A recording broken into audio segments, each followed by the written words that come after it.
Sejak kecil kau diajar, jadi lelaki kena kuat. Tapi tak ada siapa yang pernah ajar engkau apa maksud sebenar kuat itu. Kau fikir kuat itu tak menangis, tak lemah, tak mengadu. Jadi bila kau terluka, kau diam. Bila kau kecewa, kau senyum palsu. Bila kau penat, kau terus jalan. Sebab kau takut orang kata kau lemah. Tapi hari ini aku mahu tanya kau, kuat itu apa sebenarnya? Adakah kuat itu bila kau tanggung beban seorang diri sambil pura-pura semuanya baik? Adakah kuat itu bila kau pendam segalanya sampai hati kau mati perlahan-lahan? Atau kuat itu bila kau mampu jujur tentang luka, tapi tetap bangun semula? Kau pernah duduk dalam gelap, sorang-sorang, tak tahu nak luah pada siapa.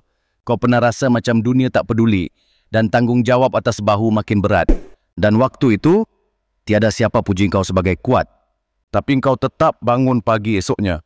Kau pergi kerja, kau jaga keluarga, kau senyum pada anak, walau dalam hati kau menjerit. Itu kuat, wahai lelaki. Itu kekuatan yang sebenar. Kuat bukan bermaksud tak jatuh. Kuat itu bila kau jatuh, tapi tak tinggal diri kau sendiri. Bila kau tahu kau perlukan bantuan, dan kau minta tanpa rasa malu. Bila kau berani jaga emosi, dan bukan biar emosi kawal kau.